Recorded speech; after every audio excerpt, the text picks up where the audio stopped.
La puerta de la iglesia se cerró detrás de mí con un golpe tan seco que sentí el suelo vibrar bajo mis pies. No entras más, mamá. La frase de mi propio hijo cortó el aire como una navaja, mientras el viento frío de la tarde golpeaba mi rostro, trayendo el olor a incienso y perfume caro que venía desde dentro, de un lugar donde yo ya no era bienvenida. Me quedé parada en la acera, temblando, sin saber si de indignación o de pura vergüenza. La mano que sostenía el regalo de mis 4 nietas gemelas empezó a sudar tanto que el papel casi se me resbaló.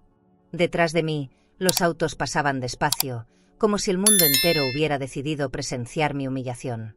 Soy yo. Regina Salvatierra, 71 años, la mujer que pagó cada centavo de ese bautizo lujoso y aún así, fue tratada como un estorbo. El aire me ardía en el pecho, y las voces apagadas de la fiesta resonaban desde dentro como una burla distante. Mis rodillas flaquearon cuando entendí, mi hijo no estaba confundido, no estaba nervioso, simplemente quería borrarme de su vida. Y fue allí, en aquella acera helada, cuando noté algo extraño. Por la puerta entreabierta, antes de que la cerraran en mi cara, vi a alguien susurrarle algo al oído a mi hijo, alguien que apartó la mirada en cuanto me vio. Aquello encendió una llama en el fondo de mi alma. Un descubrimiento que aún no comprendía del todo, pero que lo cambió todo. Regresé a casa con el corazón ardiendo, cada paso más pesado, como si cargara años de traición sobre los hombros. Y cuando abrí la puerta, en ese silencio, algo dentro de mí despertó. La indignación se convirtió en decisión. Lo que hice después de aquella noche fue suficiente para hacer temblar a mi propio hijo al día siguiente. Pero antes de contarte cómo sucedió todo, necesito volver en el tiempo. Porque esta historia no comenzó en la puerta de la iglesia, comenzó el día en que entendí que, en mi propia casa, ya me trataban como si fuera desechable. Cuéntame en los comentarios desde qué ciudad o país estás viendo esta historia. Y si te gustan las historias reales llenas de emoción, traición y justicia, suscríbete al canal, porque lo que viene después de esto no te lo vas a creer. Nunca imaginé que el sonido de una puerta pudiera doler tanto. Era pesada, de madera tallada, con bisagras antiguas que rechinaron al cerrarse detrás de mí. Lo último que escuché antes del golpe fue la voz de mi hijo: «No entres más, mamá». En ese instante, todo se detuvo.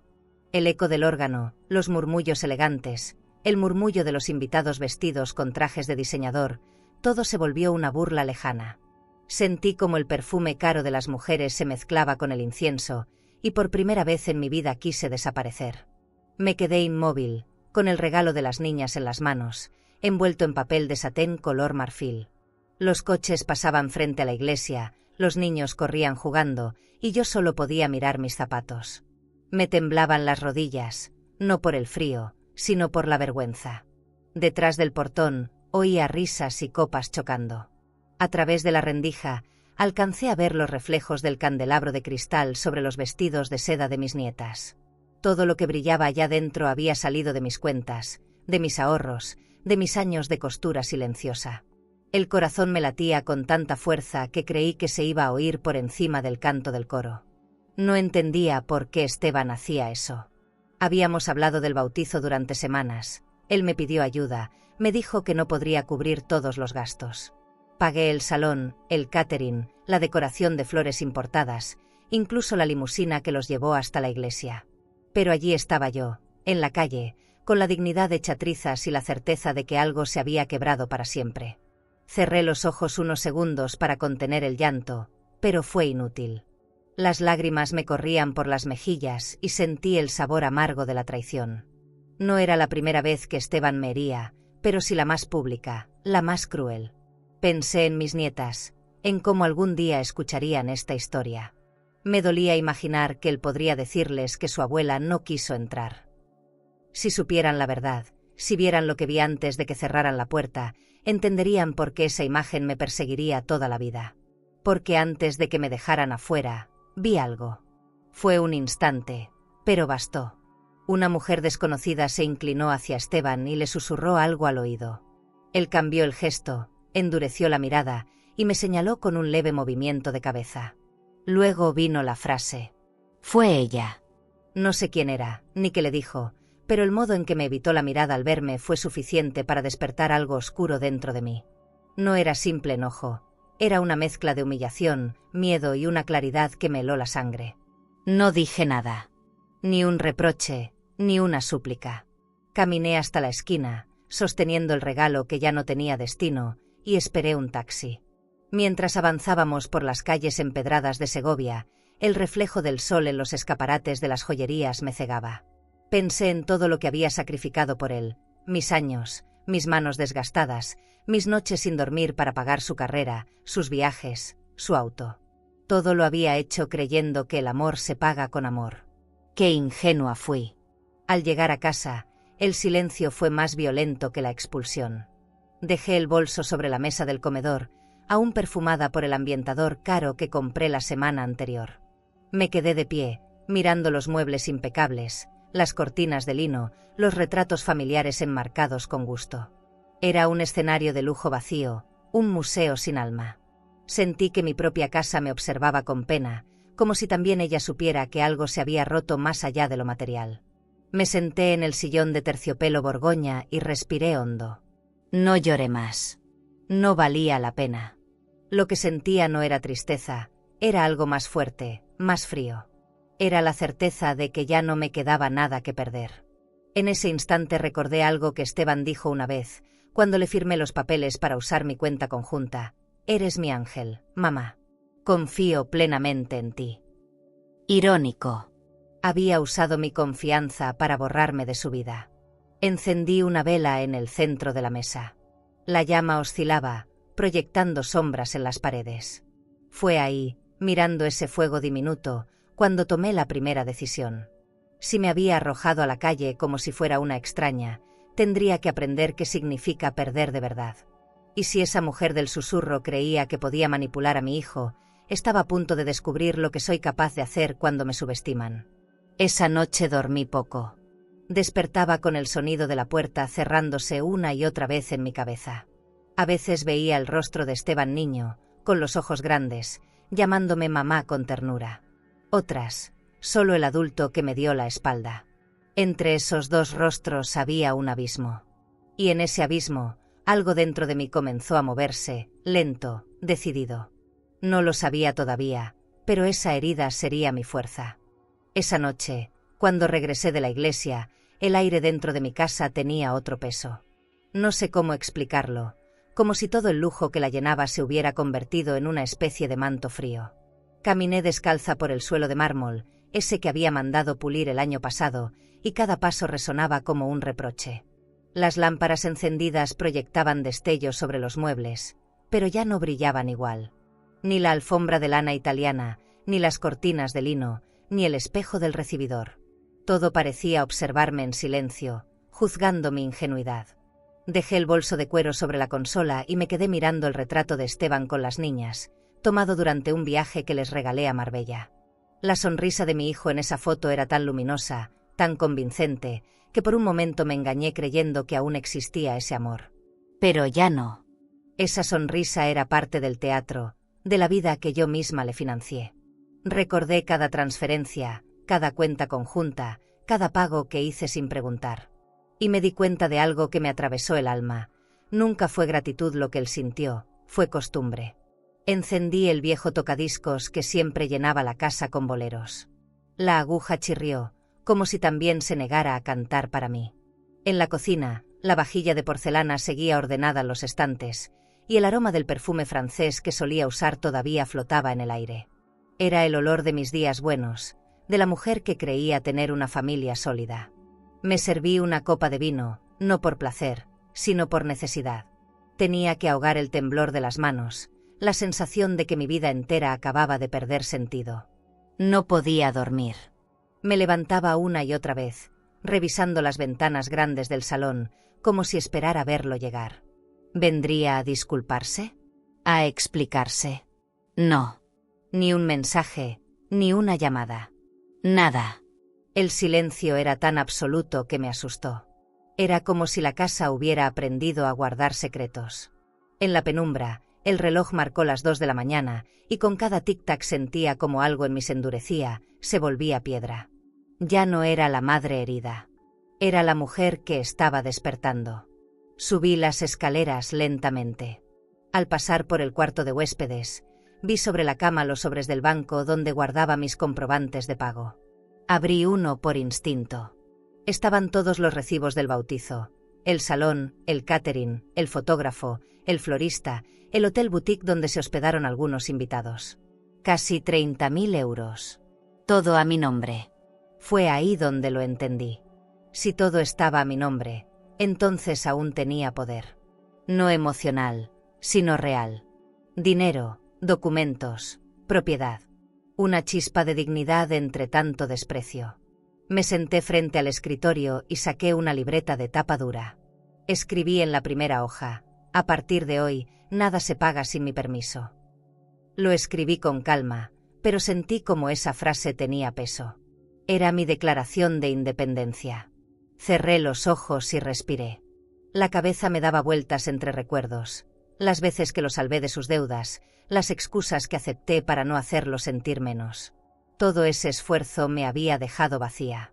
Pero por primera vez, ese vacío no dolía, se sentía como espacio para volver a empezar. A la mañana siguiente, la luz entraba por las persianas, dorando las paredes color crema. Preparé café fuerte, serví 2 tazas por costumbre, y me detuve. No había nadie con quien compartirlo. Me reí sola, una risa amarga, pero liberadora. Fui hasta el teléfono fijo, ese que casi nadie usaba ya, y marqué el número de Matilde. No tuve que pensar. Su voz sonó al tercer tono, cálida, firme, como un ancla. Regina, llegó el momento de despertar, me dijo sin rodeos. No preguntó qué pasó. Ya lo sabía. Matilde siempre fue más que una amiga, era mi conciencia cuando yo elegía callar. Nos conocimos hace años, cuando ayudaba en el club privado donde ella trabajaba como abogada. Fue ella quien me aconsejó registrar mis propiedades, quien me insistió en no mezclar mis cuentas con las de Esteban. No le hice caso entonces. Pero ese día, mientras la escuchaba, supe que había llegado el tiempo de corregirlo todo. Le conté lo del bautizo, la puerta, la mujer del susurro. Hubo un silencio, y luego su frase: Regina, vamos a apretar donde más duele. Colgué el teléfono y sentí que el aire cambiaba. La tristeza empezó a transformarse en algo parecido a la calma. Abrí las ventanas para que entrara el sol. El jardín lucía impecable, con las rosas que yo misma cuidaba. Por un instante, recordé las risas de las niñas corriendo entre las flores. Era un recuerdo dulce, pero ya no me hacía llorar. Todo lo que amaba seguía allí, menos la ilusión. Y a veces, perder la ilusión es lo que finalmente nos devuelve la claridad. Esa tarde, mientras la luz se apagaba sobre los ventanales, preparé una carpeta con los papeles más importantes: escrituras, cuentas, tarjetas de crédito. Revisé todo una y otra vez, hasta tenerlo bajo control. La vida me había enseñado que el poder no está en el dinero, sino en saber cuándo usarlo. Cerré la carpeta, me serví otro vino, y sonreí apenas. No era venganza lo que sentía. Era justicia. Y la justicia, cuando nace del dolor, se vuelve una fuerza silenciosa imposible de detener. Matilde llegó puntual, como si supiera que no podía darme tiempo para dudar. Su auto negro se detuvo frente a mi casa y la vi bajar con paso firme, envuelta en un abrigo de lana gris y un bolso de cuero italiano. No traía flores ni palabras de consuelo, traía una carpeta gruesa. Cuando entró, el aroma de su perfume elegante llenó la habitación, y por primera vez en días, el ambiente no olía a derrota. Regina, me dijo, dejando el bolso sobre la mesa del comedor, hoy vas a entender que nada de lo que construiste está perdido. Nos sentamos frente al ventanal. La luz se filtraba entre las cortinas y caía sobre los papeles que Matilde fue sacando uno a uno. Esta es la escritura de tu casa, explicó, deslizando un documento con sellos oficiales. Aquí, la del coche de Esteban. Y estas, las cuentas bancarias donde él figura como dependiente. La tinta azul relucía bajo la claridad del día. Sentí un escalofrío. Cada papel era una memoria concreta de mi sacrificio, cada firma, una prueba de que todo lo que parecía suyo, seguía siendo mío. Ella hablaba con precisión, sin dramatismo. Pero su tono firme me atravesaba como una verdad que nunca quise ver. Tú no has perdido, Regina. Te usaron, sí, pero no te quitaron el control. Solo te convencieron de que no lo tenías. En ese momento entendí que el poder no se grita, se sostiene con documentos, con inteligencia, con paciencia. Recordé cómo Esteban me pedía firmar formularios con la excusa de facilitar pagos. Y yo, ingenua, firmaba creyendo que el amor era confianza. ¡Qué ironía! Esa confianza ahora era mi salvación. Tomé uno de los documentos y pasé los dedos sobre mi nombre, impreso con tinta negra. Propietaria, Regina Salvatierra. Lo leí en voz baja, saboreando cada sílaba. No era orgullo, era algo más hondo, dignidad. Esa palabra que creí haber enterrado el día del bautizo. Matilde me observaba con una media sonrisa. Siempre supe que llegaría el día en que ibas a necesitarte a ti misma, dijo. Yo asentí, sin poder hablar. El silencio entre nosotras tenía más peso que cualquier discurso. Matilde sacó una carpeta roja. Dentro estaban las facturas del evento en Segovia, el salón de mármol con candelabros de cristal, la orquesta, el menú gourmet, el fotógrafo, incluso el hotel boutique donde se alojaron los padrinos. Todo contratado a mi nombre, con cargo a mi tarjeta de crédito. Me quedé mirando la cifra final. Descomunal.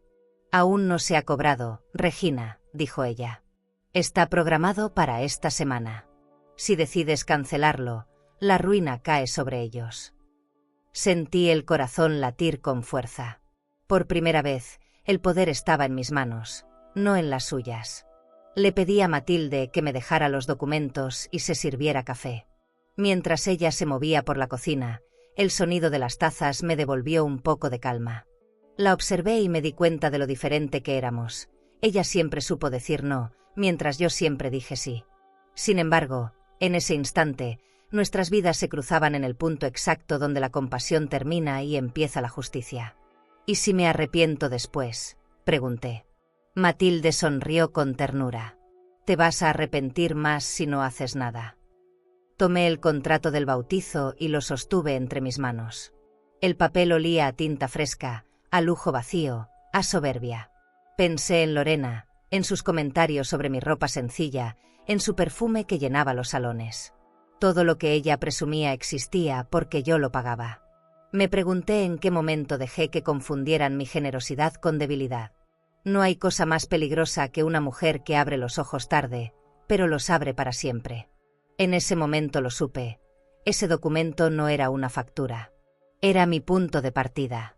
Firmé una carta dirigida al banco, instruyendo la suspensión inmediata de todos los pagos pendientes. Matilde me observaba en silencio. Cada trazo de mi firma era una liberación. Cuando terminé, apoyé la pluma y sentí que algo dentro de mí volvía a su lugar.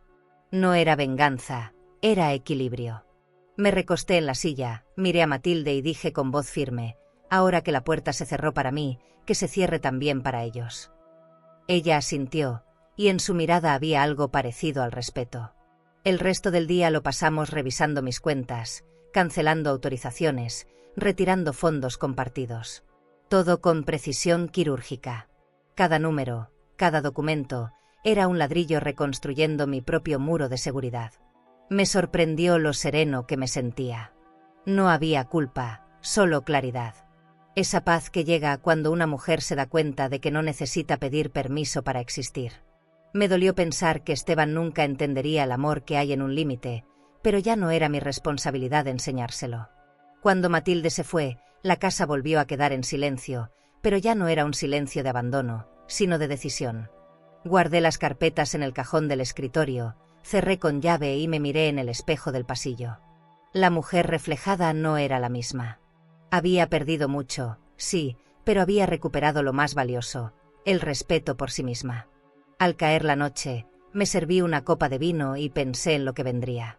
No sabía aún el tamaño de la tormenta que estaba por desatar, pero no me importaba. Ya no tenía miedo. 2 días después, Segovia amaneció brillante. El cielo tenía ese tono azul limpio que siempre anuncia celebraciones. En el salón dorado donde se desarrollaba la recepción del bautizo, todo era opulencia. Manteles de seda blanca, candelabros de cristal, copas talladas, flores traídas desde Francia. Yo no estaba allí, pero podía imaginarlo. Conocía cada detalle, cada gasto, porque yo los había aprobado. Me pregunté si alguno de los invitados sabría que todo ese lujo pendía de una sola llamada mía. Y cuando marqué el número del banco, lo supe. El poder tiene un sonido muy sutil, casi invisible. Matilde estaba conmigo. Su voz, firme pero serena, guiaba la conversación con la gerente. Sí, señora, la cancelación será inmediata, escuché desde el auricular. Al colgar, Matilde me miró sin necesidad de palabras.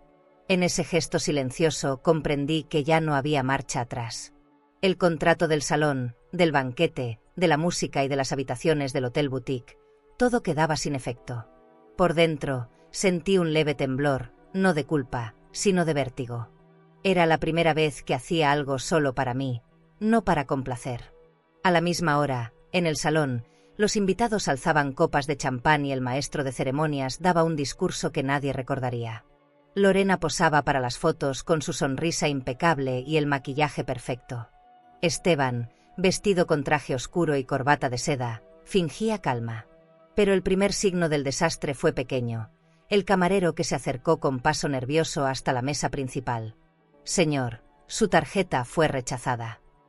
Un silencio incómodo recorrió la sala. Los murmullos comenzaron como un viento leve, hasta que la orquesta se detuvo. Me lo contó Matilde minutos después, mientras el teléfono no dejaba de vibrar sobre la mesa. Llamadas, mensajes, notificaciones. Todo de Esteban. No respondí.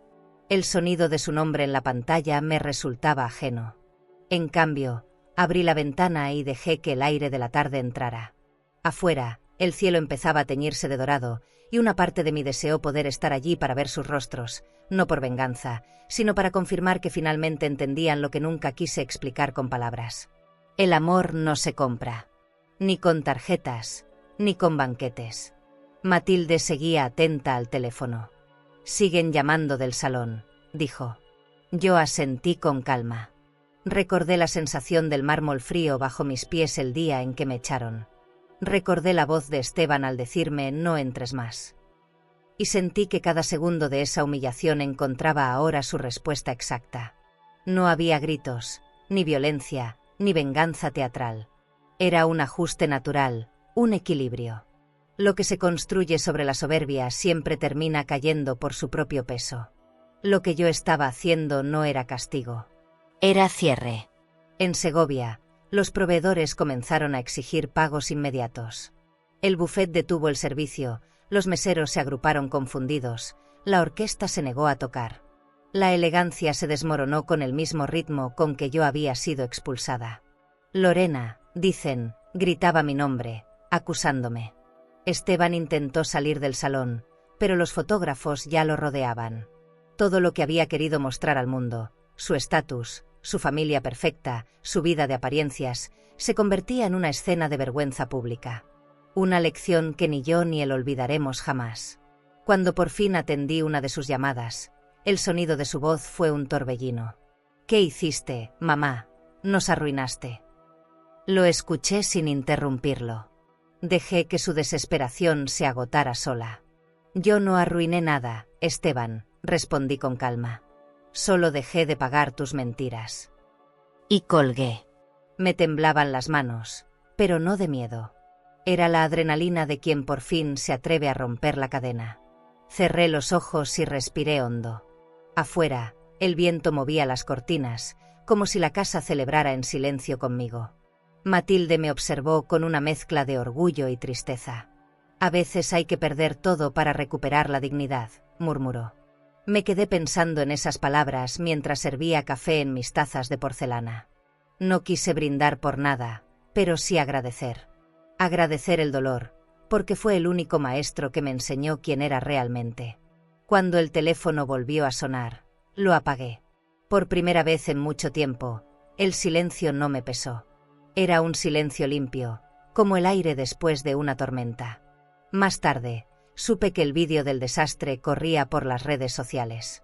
Invitados grabando, risas nerviosas, comentarios crueles. Vi uno de esos clips en el noticiero local, la mesa vacía, los manteles arrugados, Lorena llorando, Esteban discutiendo con el gerente del salón. Mi nombre flotaba en los titulares como un fantasma. la madre que canceló el bautizo más caro de Segovia. No sentí vergüenza. Sentí justicia. Y aunque nadie lo sabía, ese era solo el primer paso de algo mucho más grande. Esa noche dormí profundamente. El cuerpo agotado, pero el alma en paz. Afuera, la luna se reflejaba en las ventanas grandes del salón, iluminando los documentos que aún descansaban sobre la mesa. No soñé con Esteban ni con las niñas.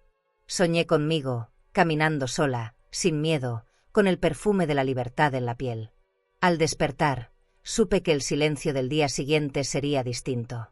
Ya no sería vacío, sería el eco del respeto que estaba empezando a reconstruir con mis propias manos. ¿Y tú? ¿Crees que una madre tiene derecho a defender su dignidad aunque eso signifique humillar a su propio hijo? ¿Qué habrías hecho tú en mi lugar? No habían pasado ni 24 horas desde la humillación pública cuando el timbre sonó con violencia. El eco retumbó por toda la casa como una amenaza. No me sobresalté. Ya lo esperaba. Fui hasta la puerta con paso firme, sin prisa. Cuando la abrí, Esteban estaba allí, con el rostro enrojecido y la mirada desbordada de rabia. Lorena, detrás de él, tenía el maquillaje corrido, los tacones en la mano y el peinado deshecho. La escena parecía salida de una película que yo ya había visto demasiadas veces. Ellos desesperados, yo intentando mantener la calma.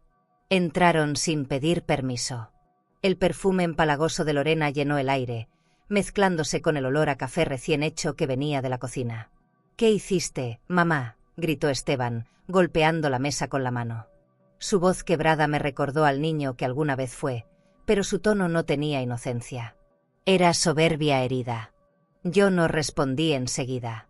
Fui hasta la cafetera, serví 3 tazas, y coloqué una frente a cada uno.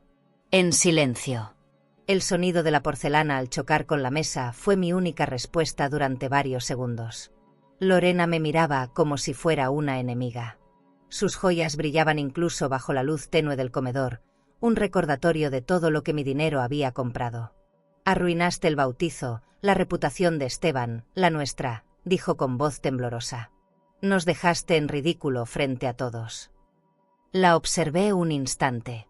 Ni siquiera me molesté en defenderme. El ridículo no se lo hice yo, Lorena, respondí. Se lo hicieron ustedes solos. Ella apretó los labios, como si esa verdad le quemara. Esteban comenzó a caminar de un lado a otro, como un animal acorralado. No entiendo por qué hiciste esto, mamá, después de todo lo que te dimos. Esa frase me dolió más que cualquier insulto. Todo lo que ellos me dieron venía de mis propios bolsillos. Mi cuenta bancaria, mis ahorros, mis propiedades. Pero no lo dije. Me limité a levantar los documentos que Matilde había dejado ordenados sobre la mesa. ¿Sabes qué es esto?, le pregunté. Esteban los miró y palideció. Papeles, murmuró. Sí, respondí. Los tuyos. Bueno, los míos. Antes de seguir, si esta historia tocó alguna parte sensible de tu alma, presiona suscribirse.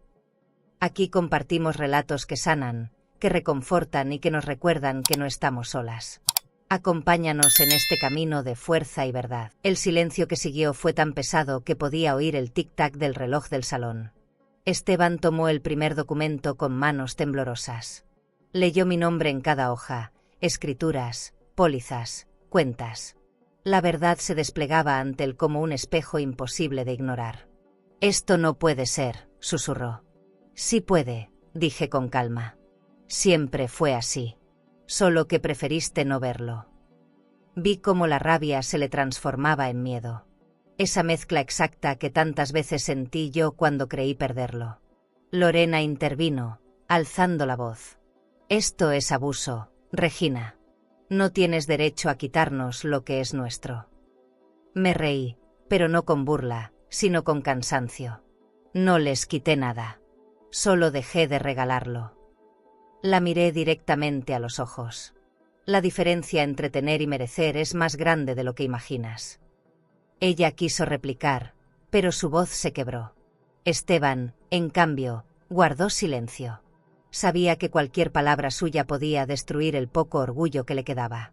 Le ofrecí una servilleta, más por hábito que por compasión. Toma, te manchaste el traje con café, le dije. Fue un gesto simple, pero en esa sencillez había años de distancia. Yo ya no era la madre complaciente que lo justificaba todo. Era la mujer que lo miraba como lo que era, un adulto responsable de sus decisiones. ¿Y ahora qué piensas hacer?, preguntó al fin. Nada, respondí. Solo vivir sin sentirme usada. Lo dije sin alzar la voz, pero mi tono le cortó el aliento. Matilde había llegado minutos antes y observaba desde el marco de la puerta. Sacó su teléfono y comenzó a grabar discretamente. Por precaución, murmuró. Esteban la notó, y su rostro cambió de color. ¿Qué estás haciendo? Lo mismo que hiciste tú cuando me pediste firmar documentos sin explicarlos, contesté. Guardando pruebas. En sus ojos vi algo que no esperaba. Culpa. Una culpa pequeña, tímida, pero real. Quizá la primera en mucho tiempo. Cuando finalmente se fueron, el aire de la casa volvió a su calma original. Cerré la puerta despacio y apoyé la frente contra la madera. No lloré. No sentí alivio. Sentí silencio. Ese silencio que llega cuando una batalla termina, pero la guerra apenas comienza. En la mesa quedaron las tazas vacías y los documentos en orden. La dignidad tiene su precio, pensé, y estaba dispuesta a pagarlo. Esa noche me recosté en el sofá de terciopelo borgoña y miré el reflejo de las luces sobre el cristal de la ventana. Por un segundo me vi a mí misma desde afuera, una mujer sola, sí, pero también libre. Y entendí que la libertad, cuando se conquista tarde, sabe a justicia. No imaginaba aún que lo peor estaba por llegar, ni que la humillación que ellos me dieron pronto se convertiría en su propia caída. Pero algo dentro de mí lo intuía, la vida no deja de ajustar cuentas, solo espera el momento adecuado. A la mañana siguiente, me desperté con el teléfono fijo sonando una y otra vez. Al principio pensé en ignorarlo, pero la insistencia se volvió insoportable. Cuando por fin contesté, reconocí la voz desesperada de Esteban. Mamá, algo pasa con las cuentas.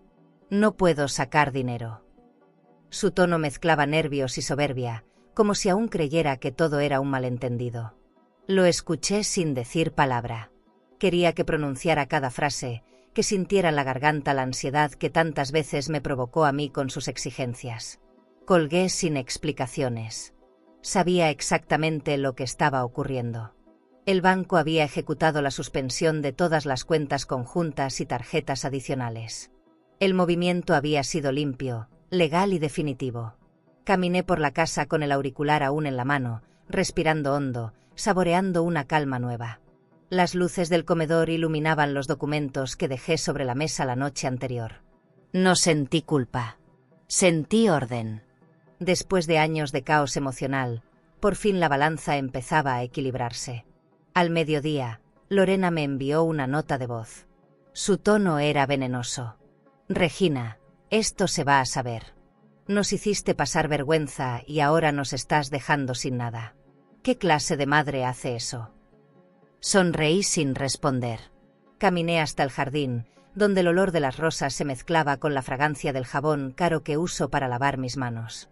La belleza del entorno contrastaba con la miseria moral de sus palabras. Pensé que nunca comprendieron que el dinero no es el problema, sino la forma en que se usa para humillar. Horas después, un mensaje del banco confirmó lo inevitable. Todas las transferencias automáticas quedaron bloqueadas.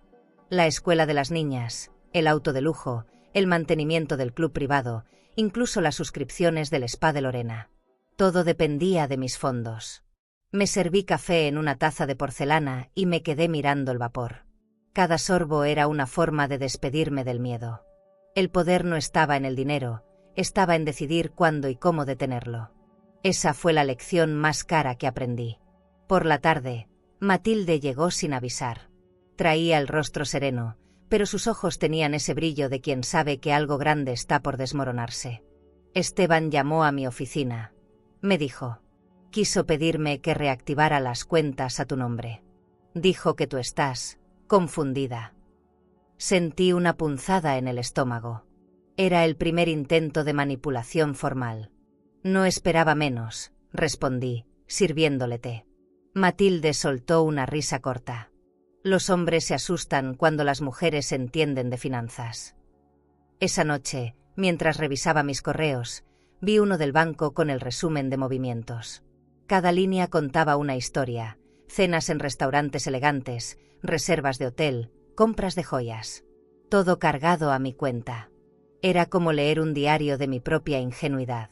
Cerré el documento y respiré hondo. No era tristeza lo que sentía, era algo parecido a respeto por mí misma. Cada número congelado era un límite trazado, una puerta cerrada. Y detrás de cada puerta, el eco de mi propia voz diciendo basta. En algún punto de la noche, el teléfono sonó de nuevo. Esta vez no era Esteban. Era la voz suave y falsa de la doctora Leticia Vergara, la misma mujer que vi susurrar al oído de mi hijo en la iglesia. Señora Salvatierra, comenzó, con tono profesional. Su hijo está muy alterado. Me preocupa su salud mental, y la suya. Cerré los ojos. El corazón me golpeó el pecho con fuerza. No soy su paciente, respondí con frialdad. Y usted no tiene autoridad para hablar de mi salud. Colgué antes de que pudiera continuar. Después de esa llamada, comprendí que la guerra estaba escalando. Ya no se trataba solo de dinero. Querían hacerme parecer débil, incapaz, como si mi edad fuera una excusa para arrebatarme lo que me pertenece. Caminé por el pasillo de la casa, deteniéndome frente a un espejo grande de marco dorado. Me observé detenidamente. No vi una mujer frágil. Vi a alguien que sobrevivió al desprecio y lo transformó en decisión. Era la primera vez en mucho tiempo que mi reflejo me devolvía respeto. Antes de dormir, llamé a Matilde. Le conté lo de la doctora. Su voz sonó grave, sin sorpresa. Lo esperaba, dijo. Van a intentar demostrar que no estás en condiciones de manejar tus bienes. Pero tranquila, ya inicié los trámites para blindar todo legalmente. Asentí en silencio. Cuando colgamos, el cansancio me venció. Me recosté y dejé que el sonido del viento entrara por las ventanas. Afuera, la ciudad dormía, pero dentro de mí algo seguía despierto, una fuerza que ya no sabía de miedo ni de obediencia. Esa noche soñé con mis nietas. Las veía correr por el jardín, riendo. En el sueño, Esteban las observaba desde lejos, con una mezcla de tristeza y orgullo. Cuando desperté, entendí el significado. Tal vez todo esto no era venganza, sino un acto de amor al revés. Enseñarles, aunque fuera desde el dolor, que nadie tiene derecho a pisotear la dignidad de quien les dio todo. El precio de la vergüenza ya estaba pagado. Ahora empezaba la deuda del respeto. Esa noche la casa olía a calma. La lluvia golpeaba suave contra las ventanas grandes, y el sonido me daba una falsa sensación de paz. Encendí una vela en el comedor, serví una copa de vino tinto y traté de leer, pero no podía concentrarme. Cada vez que miraba el teléfono apagado sobre la mesa, imaginaba que del otro lado alguien tramaba algo. A veces el silencio es más inquietante que los gritos, y esa noche lo sentí así, denso, expectante, como si las paredes respiraran conmigo. Poco después de la medianoche, un golpe seco retumbó en la puerta. Me quedé inmóvil. No esperaba a nadie. Tomé aire y fui hasta el recibidor. Cuando abrí, Esteban estaba allí, empapado por la lluvia, con el cabello desordenado y los ojos vidriosos. No parecía el hombre arrogante que me gritó días atrás. Parecía roto. «Mamá, por favor, necesito hablar contigo», dijo con la voz quebrada. Dudé en dejarlo pasar, pero algo en su mirada me detuvo. No era arrepentimiento. Era miedo. Entró tambaleando y se dejó caer en el sofá de terciopelo borgoña. El agua chorreaba de su abrigo, formando un charco en el suelo. Me quedé de pie frente a él, en silencio, esperando que hablara. «Todo se está saliendo de control», murmuró. «Lorena no me habla, el banco no me atiende, y ella dice que hay otra salida». Lo escuché sin interrumpirlo. «¿Ella?», pregunté. «¿Quién es ella, Esteban?». Bajó la cabeza. «La doctora Leticia». Sentí un escalofrío recorrerme la espalda. No dijo su nombre completo, pero no hacía falta.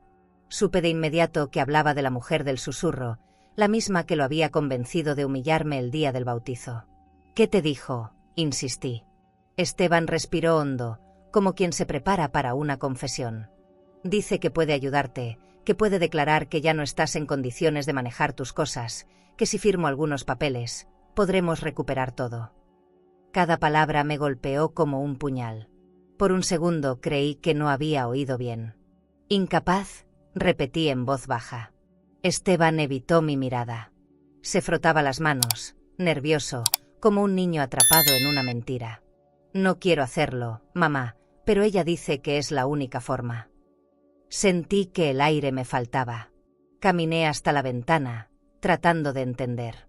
Afuera, el reflejo de la lluvia caía sobre el cristal, distorsionando mi rostro. ¿Tú sabes lo que estás diciendo?, pregunté. ¿Sabes lo que significa que tu propia madre sea declarada incapaz? Él no respondió. Solo se cubrió el rostro. Por dentro, todo en mí temblaba, pero mi voz se mantuvo firme. ¿Y si lo haces, qué ganas?, pregunté con frialdad. ¿Poder? ¿Dinero? ¿Una vida que ya te di? Esteban levantó la vista con los ojos rojos. Solo quiero arreglarlo todo, mamá. No pude evitar una sonrisa amarga. No se arregla destruyendo a quien te crió. Caminé hasta la mesa, serví otra copa de vino y bebí un sorbo lento. El sabor amargo me recordó la noche del bautizo, el perfume caro de Lorena, la puerta cerrándose. Todo volvía. El silencio se extendió entre nosotros. Solo se escuchaba el tic-tac del reloj y la lluvia afuera. De pronto, Esteban rompió a llorar. No lo hacía desde que era niño. No sé cómo llegamos a esto, dijo. Yo sí lo sé, respondí. Cuando empezaste a confundir amor con conveniencia. No quise decir más. No había nada que agregar. Me acerqué y le puse una manta sobre los hombros. Era mi forma de despedirme sin palabras. Te vas a enfermar si sigues aquí, dije. Y yo ya no puedo cuidar de ti. Cerró los ojos, agotado. Por un instante, volví a ver al niño que fue, con las rodillas raspadas y los sueños intactos. Me dolió, pero no tanto como antes. Me incliné y susurré, aún tienes tiempo de no convertirte en lo que ella quiere. No respondió. Solo asintió débilmente, y se quedó dormido en el sofá. Lo observé unos minutos, luego apagué las luces. Me fui a mi habitación y cerré la puerta con llave. No por miedo a él, sino a lo que podría hacer cuando la doctora volviera a tocar su mente. A la mañana siguiente, desperté con la casa en silencio. Fui al salón y el sofá estaba vacío. Sobre la mesa, una nota escrita con su letra. Perdóname, mamá. No puedo detenerla. La sostuve entre los dedos, y el papel tembló conmigo. Me acerqué a la ventana. Afuera, una limusina blanca esperaba en la esquina. Dentro, una silueta femenina hablaba por teléfono. La reconocí. Era ella. La mujer del susurro. La doctora Leticia Vergara. Y su mirada, cuando la crucé por el vidrio, fue una promesa de guerra. Esa mañana entendí que la batalla ya no sería emocional, sino legal. Y que lo que estaba en juego no eran mis bienes, sino mi voz. Por primera vez en la vida, me vi obligada a prepararme no como madre, sino como mujer que defiende su derecho a existir sin permiso. Caminé hasta el espejo, me peiné con cuidado, me puse mi abrigo beige y me miré a los ojos. Ya no era una víctima. Era la calma antes del incendio. Y lo que estaba por venir, sabía, iba a cambiarlo todo. Pasaron 2 días sin noticias de Esteban. El silencio era tan denso que hasta el sonido de mis pasos me parecía una intrusión. Me refugié en la rutina, preparar café, revisar mis plantas, ordenar los documentos con Matilde. Intentaba no pensar, pero la imagen de la limusina blanca frente a mi casa no se me iba de la mente. Había algo en esa mujer que me inquietaba más allá del resentimiento. Su elegancia medida, su seguridad, la manera en que ocupaba el aire. No era solo ambición. Era control. Un tipo de poder que se disfraza de ayuda. Esa mañana, Matilde llegó temprano, con gesto preocupado. Traía en la mano una carpeta con sellos oficiales. «Necesitas ver esto», me dijo. En la mesa desplegó varios documentos, certificados médicos, informes psicológicos, todos con mi nombre y la firma de una tal doctora Leticia Vergara. Han presentado una solicitud judicial para evaluar tu capacidad mental. Sentí un frío recorrerme el cuerpo. Tomé las hojas y las leí una por una. Eran falsas. Todo. Fechas inventadas, diagnósticos sin sentido. Y al final, la rúbrica de esa mujer del susurro. Esto es un delito, dije, casi sin voz. Matilde asintió. Lo sé, pero no será fácil. Tiene contactos. Ha hecho esto antes. Me quedé mirando los papeles sobre la mesa. Tanta elegancia, tanto papel membretado, tanta mentira. ¿Cómo alguien puede dormir sabiendo que vive de destruir vidas?, murmuré. Matilde me miró con ternura. Hay quienes confunden el poder con la impunidad, Regina. Pero el poder real no se roba, se sostiene. Sentí una punzada en el pecho. No era miedo. Era rabia. Una rabia limpia, lúcida. Esa tarde salí sola. Caminé hasta el centro de Valladolid y me detuve frente al edificio donde la doctora tenía su consultorio. Era un lugar de fachada impecable, con ventanales grandes y un letrero de cristal esmerilado. Subí las escaleras lentamente. Cada paso era un pulso de mi corazón. Cuando abrí la puerta, una recepcionista de voz suave me sonrió. «Tiene cita con la doctora Vergara». La miré a los ojos y respondí, «No. Dígale que su cita la está esperando abajo, desde hace 71 años». La doctora apareció poco después, vestida con un traje color marfil, el cabello perfectamente recogido. Su perfume era caro, penetrante. «Señora Salvatierra, qué sorpresa». Su sonrisa era impecable, pero sus ojos, vacíos. «Necesito hablar con usted», dije. Me condujo a su oficina. Todo brillaba, cuadros modernos, muebles de diseño, un aroma a jazmín flotando en el aire. Me ofreció asiento. No lo tomé. «Usted presentó un informe falso con mi nombre», solté sin rodeos. Su ceja se arqueó apenas. «Debe haber un error». «No hay error», respondí. Saqué de mi bolso las copias que Matilde me entregó. «No soy su paciente, nunca lo fui. Esto es falsificación y lo sabe». Ella cruzó las piernas, serena, como si nada la tocara. «Su hijo me autorizó. Está preocupado por usted». Esa frase me encendió la sangre. Mi hijo no tiene derecho a decidir sobre mi cordura. Ni usted tampoco. La doctora se levantó y se acercó despacio. «Tiene 71 años, señora Salvatierra. Las familias se preocupan. A veces no sabemos cuándo necesitamos ayuda». Me di cuenta entonces de que su voz era su arma. Hablaba con dulzura, pero sus palabras estaban afiladas como cuchillas. «Ayuda no es control», respondí.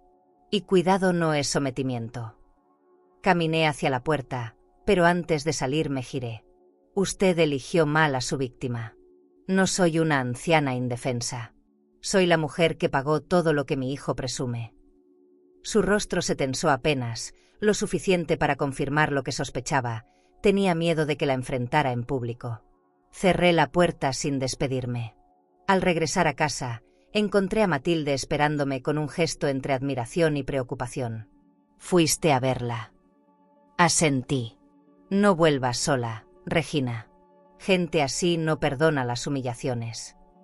Me senté, exhausta. A veces la dignidad pesa más que la culpa. Matilde se acercó, me tomó las manos y dijo en voz baja: «Esto recién empieza. Pero te juro que no van a poder contigo». Esa noche apenas dormí. El sueño me devolvía el eco de su voz. «Tiene 71 años. Las familias se preocupan». Esa frase no se me iba.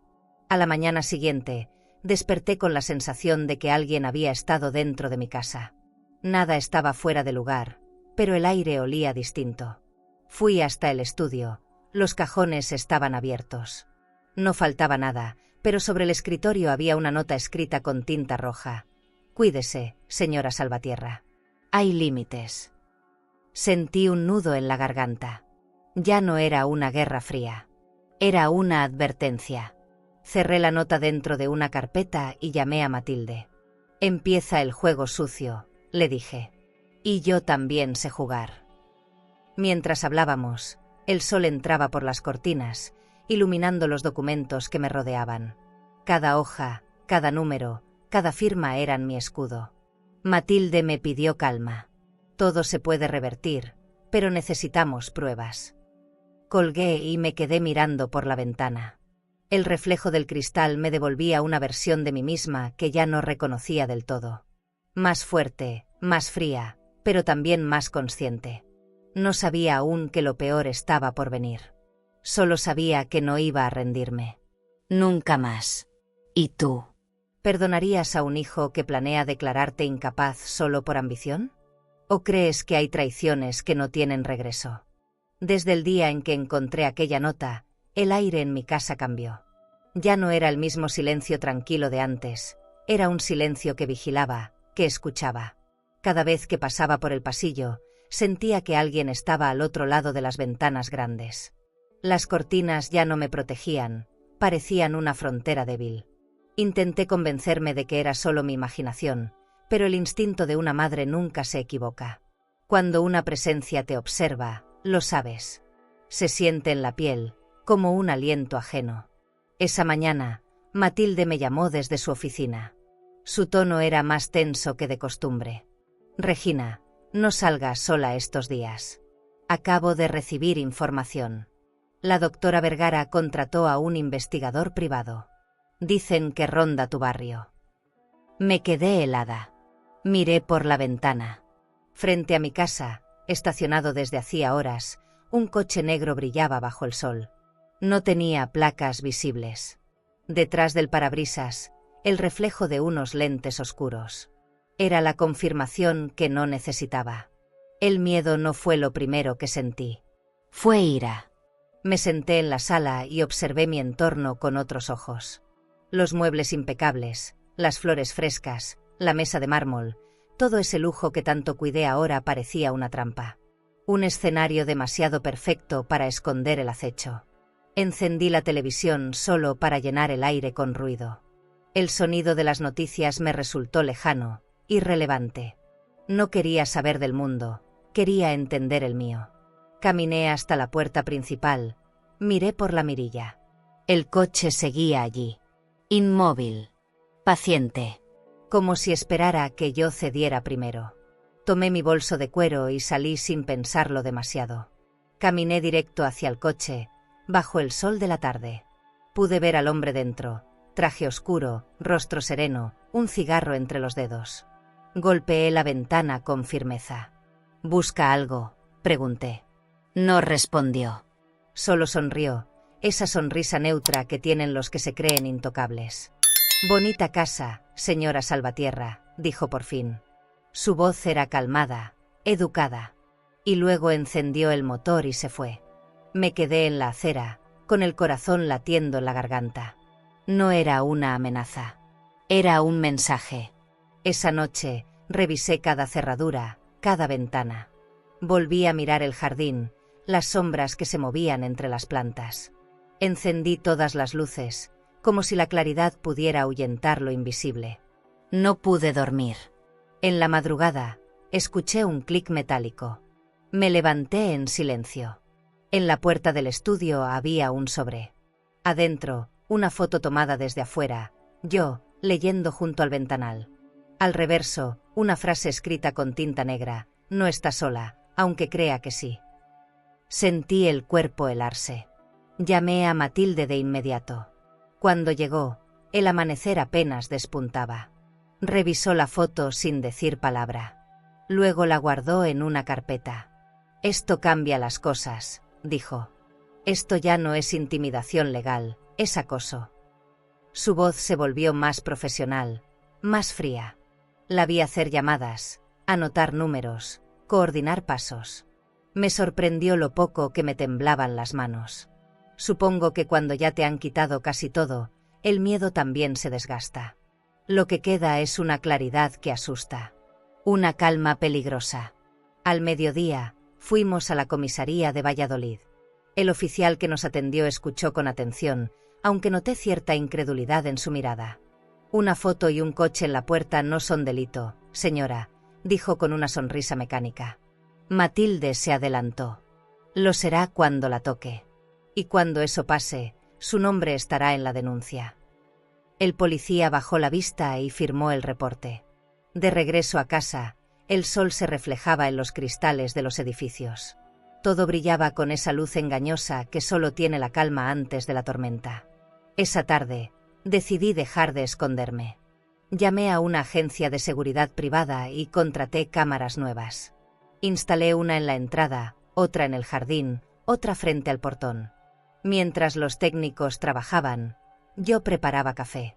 «Sabe, señora», me dijo uno de ellos, «no se imagina cuántas mujeres hacen esto después de un divorcio o de un problema familiar». Sonreí con tristeza. «No es un divorcio», respondí. «Es un despertar». Y esa palabra me quedó flotando en la mente como una especie de himno silencioso. Por la noche, al revisar las cámaras por primera vez, vi lo que temía. A las 3 de la madrugada, el coche negro volvió a detenerse frente a mi casa. Esta vez, no se quedó tanto tiempo. Apenas unos minutos. Pero bastó para que el lente captara el rostro del conductor. Era el mismo hombre de la tarde, y en el asiento trasero, apenas visible, una silueta femenina. El corazón me dio un vuelco. No hacía falta verla claramente. Sabía quién era. La doctora Leticia Vergara. La mujer que pretendía robarme la cordura y la vida al mismo tiempo. Apagué el monitor, respiré hondo y apoyé las manos sobre la mesa. Ya no había espacio para el miedo. La guerra había cruzado la puerta, y esta vez, no pensaba retroceder. Me serví una copa de vino y la levanté frente al reflejo de la ventana. «Por la mujer que me enseñó a no depender de nadie», susurré. No era un brindis por mí, era por todas las que alguna vez fueron calladas. Esa noche entendí que la vigilancia no era mi debilidad, era su error. Habían despertado a alguien que ya no dormía. La madrugada del viernes comenzó con un silencio extraño. No era la calma habitual de mi casa, sino una quietud pesada, como si el aire advirtiera algo. Estaba en la cocina, revisando las cámaras de seguridad, cuando escuché el sonido de un motor apagándose frente al portón. Me asomé por la ventana. Una ambulancia blanca, sin logos, estacionaba en la calle. 2 hombres bajaron del vehículo con pasos lentos, casi coreografiados. Llevaban batas blancas y portaban una camilla plegable. Sentí un escalofrío que me subió por la espalda. No me moví. Observé desde el ventanal cómo tocaban el timbre. 1, 2, 3 veces. No respondí. Entonces el celular vibró sobre la mesa.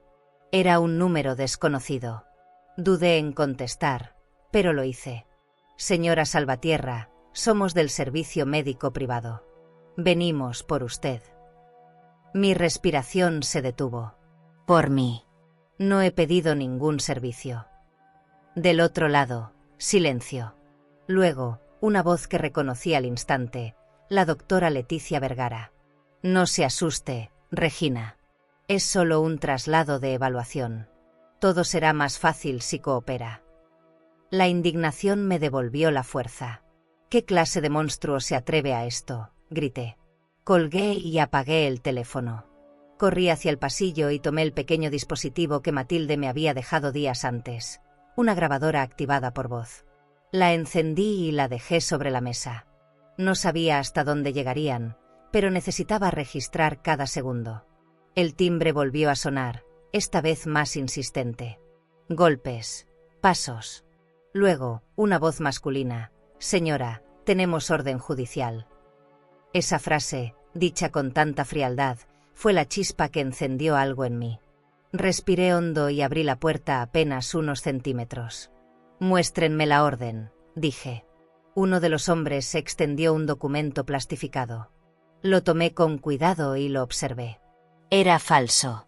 Las firmas, las fechas, todo. Lo sabía porque Matilde me había enseñado a reconocer los sellos auténticos. Levanté la vista. Esto no es legal.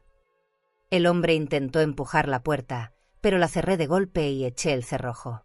Mi corazón latía con fuerza, pero no de miedo. Era furia. Una furia controlada, lúcida. Corrí al escritorio y marqué el número de Matilde. Contestó medio dormida, pero en cuanto escuchó mi voz, reaccionó. No abras a nadie, Regina. Estoy llamando a la Guardia Civil. Graba todo. Su tono me sostuvo como una cuerda en medio del vacío. Mientras hablábamos, los golpes en la puerta se hicieron más fuertes.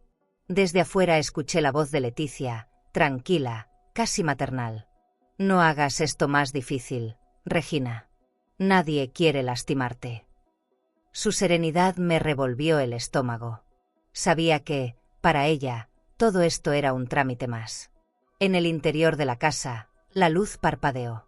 El sonido de la lluvia comenzó a intensificarse contra los cristales. Caminé hasta la sala y coloqué el teléfono en modo altavoz. Matilde, están intentando entrar, dije en voz baja. Resiste, ya van para allá. Me arrodillé junto al sofá, sentí el pulso retumbar en mis sienes. Entonces escuché un golpe seco, la cerradura cediendo. La puerta se abrió con violencia. Los hombres entraron con paso firme, guiados por la voz de Leticia. Trátenla con cuidado, dijo ella, como si hablara de una paciente real. Me levanté y los enfrenté. No se atrevan a tocarme, advertí, sosteniendo el teléfono frente a mí, con la cámara grabando. El más alto dio un paso adelante. Es por su bien. Sonreí con ironía. Eso dijo mi hijo cuando me dejó en la calle. En ese momento, las sirenas comenzaron a escucharse a lo lejos. Primero un murmullo, luego un coro. El rostro de Leticia se tensó. Intentó mantener la compostura, pero sus manos temblaron. ¿Qué hiciste?, me gritó. Lo correcto, respondí. Llamé a quien sí tiene autoridad. Las luces azules se reflejaron en las paredes de mármol. El eco de los pasos de los agentes retumbó por el pasillo. «¡Alto ahí!», gritó uno de ellos al entrar. Los hombres soltaron la camilla de inmediato. Leticia trató de ocultar los papeles que llevaba en la mano, pero un oficial los arrebató. «¿Qué está pasando aquí?», preguntó otro. Me acerqué, con el corazón en la garganta pero la voz firme. Intentaban llevarme por la fuerza con documentos falsos. El agente me miró con respeto y asintió. «Está a salvo, señora». Leticia trató de justificarse, pero la grabadora sobre la mesa seguía encendida. Su voz quedó registrada, cada frase, cada intento de manipulación. Uno de los oficiales la tomó del brazo y le pidió que saliera. Ella me miró con odio, un odio elegante, calculado. «Esto no termina aquí, Salvatierra». Me limité a sonreír. «No, doctora. Aquí es donde empieza». Afuera, la lluvia seguía cayendo con fuerza, lavando la calle, arrastrando el miedo. Cerré la puerta y apoyé la frente en la madera. Sentí una mezcla de alivio y desconsuelo. Esa noche, el sonido de las sirenas se quedó grabado en mi mente. No dormí. Caminé descalza por el pasillo, tocando las paredes, los muebles, asegurándome de que seguían allí, de que la casa seguía siendo mía. Matilde llegó poco después, empapada. Me abrazó con fuerza, y por primera vez desde el bautizo, lloré. No de tristeza, sino de agotamiento. «Se acabó», me dijo. «Por ahora». Yo asentí. Sabía que no era el final. Era solo una pausa. Pero esa pausa sabía a libertad. Esa madrugada no dormí. Me quedé en el sofá, envuelta en una manta, viendo una y otra vez el vídeo que había grabado con mi teléfono. Cada detalle era una prueba. Las voces de los hombres, el tono condescendiente de Leticia, mi propia respiración entrecortada. Todo quedaba registrado. A cada repetición, sentía cómo el miedo se convertía en fuerza. «Ahora tengo tu voz», pensé. La justicia no siempre llega con abogados o jueces. A veces empieza con un simple clic. Un botón presionado en el momento exacto. Matilde llegó temprano, ojerosa pero firme. Colocó sobre la mesa varios sobresellados. «Aquí está todo lo que necesitamos», dijo. Había copias del contrato del bautizo, los movimientos bancarios de Esteban, los reportes de las cámaras de seguridad y, sobre todo, la grabación de la noche anterior. Con esto, el caso cambia de manos. Yo la miré, sin entender del todo. «¿De manos?», pregunté. «Sí», respondió. Pasará de los civiles a los fiscales. Esto ya no es un conflicto familiar, Regina. Es una conspiración. Sentí un nudo en la garganta. Mientras hablaba, la casa parecía más viva que nunca. La luz del sol entraba por las ventanas grandes, reflejándose sobre las paredes de mármol. En otro tiempo, esa luz me habría traído calma. Ahora me recordaba que hasta la belleza puede ser testigo de la crueldad. Me serví café y miré a Matilde. ¿Crees que Esteban sabía todo?, pregunté con voz baja. Ella tardó unos segundos en responder. Sabía lo suficiente para permitirlo. Eso lo hace responsable. Cerré los ojos. Esa verdad dolía más que cualquier golpe. Por la tarde, vinieron los agentes de la Guardia Civil para revisar las pruebas. Todo transcurrió en silencio. El sonido de las carpetas abriéndose, las hojas pasando, el tecleo de las computadoras llenaba el aire. «Esta grabación es contundente», dijo uno de ellos. «Demuestra premeditación y uso de personal médico sin autorización». Asentí sin decir nada. Me limité a observar cómo etiquetaban los archivos, cómo registraban mi voz. Mi vida reducida a minutos de audio y un expediente sellado. La burocracia de la verdad. Esa noche, encendí el tocadiscos después de mucho tiempo. Puse un bolero que solía escuchar cuando Esteban era niño. Contigo aprendí, cantaba la voz, y no pude evitar sonreír con ironía. Contigo aprendí, sí, pero no lo que soñé. Aprendí a desconfiar, a poner límites, a sobrevivir. Mientras la aguja recorría el vinilo, miré mi reflejo en el cristal de la ventana. Vi una mujer distinta. No más víctima, no más madre ciega. Una mujer que había aprendido a hablar el idioma del poder, aunque su acento fuera el del dolor. Horas después, el teléfono volvió a sonar. Número privado. Dudé, pero contesté. «Regina», dijo una voz masculina. Era Esteban. Sonaba exhausto. «Sé que grabaste todo». Su tono era más de resignación que de ira. No quería que terminara así. Cerré los ojos, conteniendo las lágrimas. «Yo tampoco», respondí. «Pero tú lo empezaste el día que elegiste humillarme». Hubo un silencio largo. Podía oír su respiración temblorosa al otro lado de la línea. «¿Qué vas a hacer con el vídeo?», preguntó. «La verdad no se guarda, Esteban. Se libera». Colgué antes de que dijera algo más. Caminé hasta el estudio y abrí la laptop. Inserté el archivo y lo envié al correo de Matilde, junto con una copia de seguridad en la nube. Luego me quedé mirando la pantalla unos segundos, viendo la barra de carga avanzar lentamente. Era curioso, tanto tiempo atada al dinero, a los documentos, a las propiedades, y ahora todo dependía de unos cuantos megabytes. Cuando el envío se completó, respiré hondo. No era solo una prueba. Era mi voz negándose a desaparecer. Al día siguiente, Matilde me llamó desde su oficina. Recibí el archivo. Los fiscales ya lo tienen.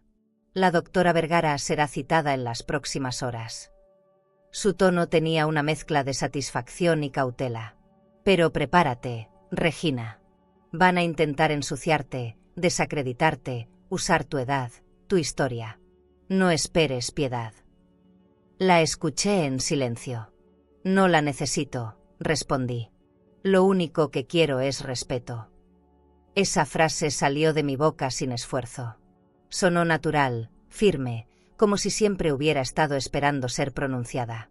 Esa tarde, revisé los recortes de prensa en Internet. Ya había filtraciones del caso. Mujer de Valladolid denuncia intento de internamiento forzoso por parte de su hijo y una psiquiatra. Mi nombre no aparecía aún, pero lo haría pronto. Cerré la laptop y caminé hasta el jardín.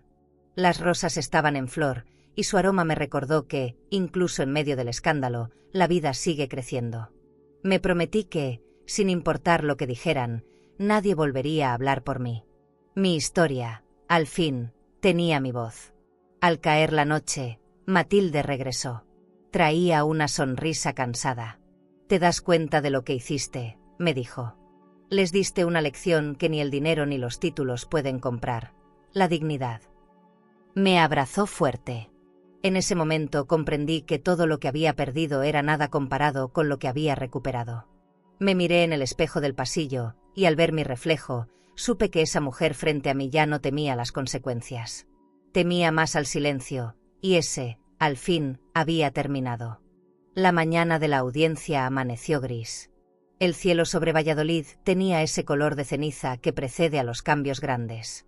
Me levanté temprano, preparé café y me vestí con un traje sencillo, beige, el mismo que usé el día del bautizo. Lo planché con cuidado, no por vanidad, sino como símbolo. Había algo poético en presentarme ante el mundo con la misma ropa con la que me habían humillado. Matilde llegó puntual, con una carpeta bajo el brazo y la expresión decidida de quien sabe que el tiempo de la verdad ha llegado. El juzgado estaba lleno. Periodistas, cámaras, curiosos. Sentí la mirada de todos sobre mí, pero no bajé la cabeza. Caminé despacio por el pasillo, con el eco de mis tacones resonando entre las paredes. Al fondo, Esteban y la doctora Vergara conversaban en voz baja. Ella lucía impecable, como siempre, traje blanco, joyas discretas, perfume caro. Pero algo en su mirada había cambiado. Ya no era seguridad. Era miedo disimulado. Esteban evitó mirarme. Se notaba más delgado, cansado. Me dolió, pero no lo suficiente para olvidar. El fiscal presentó las grabaciones. El silencio en la sala fue absoluto cuando la voz de Leticia llenó los altavoces. Será más fácil si coopera. Esa frase, repetida con su tono suave, sonó como un veneno. Luego mi voz: esto no es legal. La tensión se podía cortar con un hilo. Algunos asistentes murmuraban. Otros grababan con sus teléfonos. Leticia intentó mantener la compostura, pero el temblor en sus manos la delataba. Cada segundo de esa grabación era un espejo roto reflejando su mentira. El abogado de la defensa intentó desacreditarme. La señora Salvatierra es una mujer mayor, emocionalmente afectada. No es raro que malinterprete las intenciones de su hijo. Sentí que el aire me ardía en el pecho. Antes de que el juez interviniera, me levanté. No necesito que hablen por mí, dije. Soy mayor, sí, pero no soy tonta. Lo que hicieron fue planear un secuestro y disfrazarlo de cuidado. Eso no es amor. Es abuso. Mi voz sonó firme, sin temblar. El murmullo en la sala se volvió un aplauso contenido. Leticia se removió incómoda en su asiento. El fiscal aprovechó el momento. También contamos con la evidencia bancaria que demuestra que la señora Salvatierra financió todos los gastos de la familia, incluyendo el evento donde fue humillada públicamente. Mostró las copias de las transferencias, las facturas, los contratos firmados. Esteban agachó la cabeza. Por primera vez en semanas, parecía consciente del daño real. No solo el económico, sino el moral. Esa fue su verdadera condena, verse a sí mismo a través de mis ojos. Cuando la doctora intentó hablar, su voz se quebró. Yo solo seguía indicaciones. El juez la interrumpió. Usted falsificó informes médicos, doctora. No son indicaciones, son delitos. Las cámaras capturaban cada gesto, cada palabra. Vi cómo los agentes se acercaban a ella y le pedían que se levantara. Queda detenida por falsificación y tentativa de privación de libertad. En ese instante, el salón se llenó de flashes. Leticia bajó la cabeza, pero no antes de mirarme una última vez con rencor. Yo no le devolví la mirada. Ya no valía la pena. Esteban se levantó de golpe. No la arresten, yo la obligué. Ella no tiene la culpa. Su voz retumbó en la sala. Pero ya era tarde. 2 agentes se acercaron y lo detuvieron también.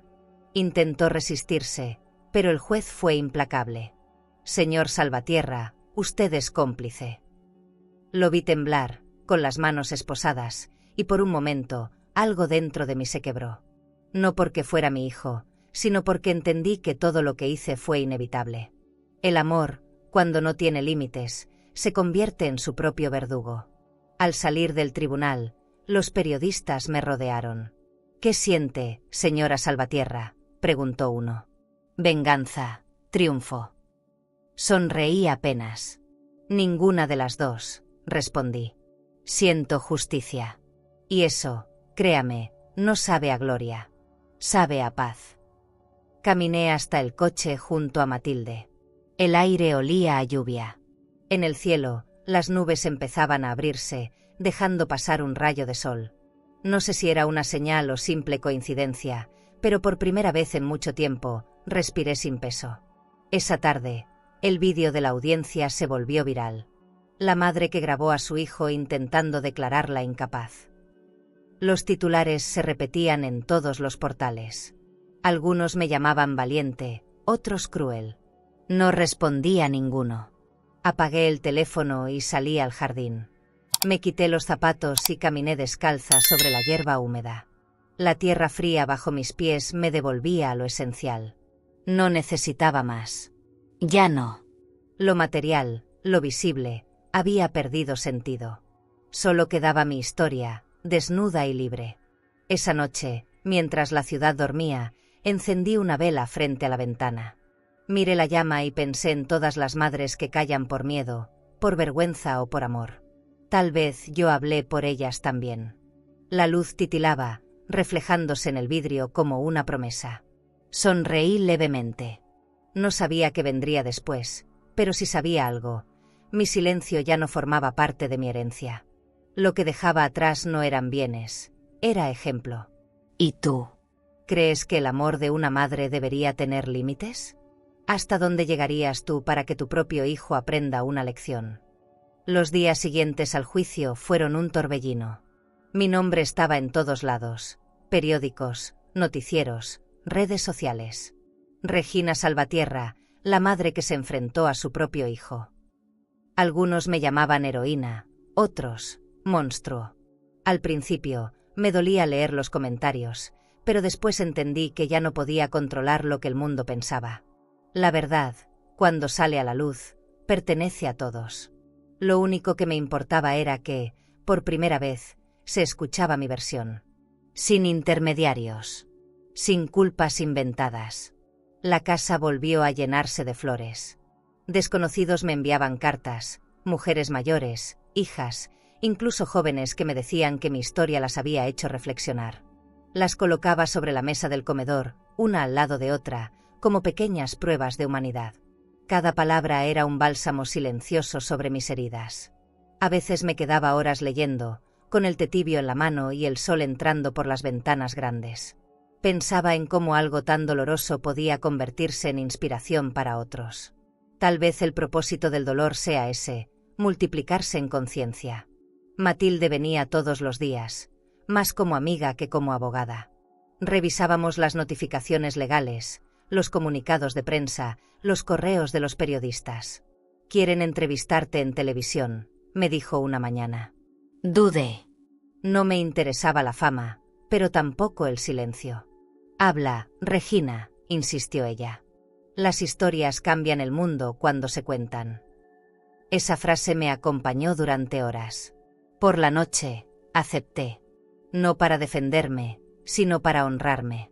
La diferencia era enorme. Y liberadora. El día de la entrevista me desperté temprano. Fui al armario y elegí un vestido sencillo, azul claro, y un collar de perlas que guardaba desde hacía años. El conductor del programa me recibió con cortesía. «Gracias por venir, señora Salvatierra». Me senté frente a las cámaras, respiré hondo y, cuando encendieron las luces, hablé. No de dinero, ni de juicios. Hablé del silencio.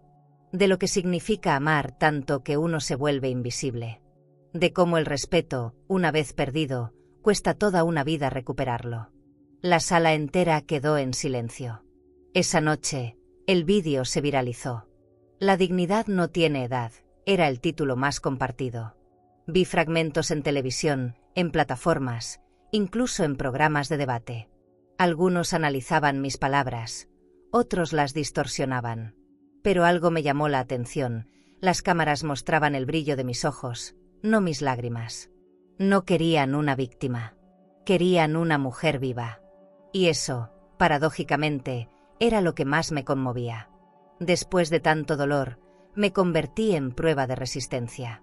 Una tarde, mientras caminaba por el centro, una joven se acercó. —¿Es usted Regina Salvatierra? —preguntó tímida. Asentí. Mi madre y yo vimos su entrevista. Desde entonces, hablamos más. Gracias por eso. Sonreí y le toqué el hombro. No me des las gracias, hija. Solo no calles nunca. Siguió su camino y yo me quedé allí, viendo cómo se alejaba entre la gente. Por primera vez en años, sentí que todo lo que viví tenía sentido. No porque me perdonaran, sino porque otras comenzaron a hablar. En casa, los periodistas seguían insistiendo, pero aprendí a elegir mis silencios. Hablaba solo cuando tenía algo que decir, no cuando me provocaban. En uno de esos días, recibí una carta sin remitente. Dentro, un dibujo hecho con lápices de colores, 4 niñas tomadas de la mano, con un corazón en el centro. Abajo, una frase temblorosa: «Te amo, abuela». Era la letra de Elena, mi nieta mayor. Se me nubló la vista. Me senté en el sofá y abracé la hoja como si fuera el tesoro más caro del mundo. Esa carta cambió algo en mí. No necesitaba el perdón de Esteban ni la disculpa de Lorena. Solo necesitaba saber que, a pesar de todo, el amor había encontrado un hueco por donde sobrevivir. Guardé el dibujo en el marco de una foto familiar, justo donde estaban las 4 pequeñas el día del bautizo. Por primera vez, esa imagen dejó de dolerme. Se convirtió en promesa, en la certeza de que el ciclo de silencio no continuaría con ellas. Matilde me acompañó al jardín esa tarde. Nos sentamos junto a las rosas, bajo el sol tibio. ¿Qué se siente al ser escuchada por el mundo entero?, preguntó. Pensé un instante antes de responder. Se siente raro, pero justo. Como si el universo te devolviera la voz que te robaron, palabra por palabra. Ella sonrió. A veces, la justicia tiene rostro de mujer, Regina.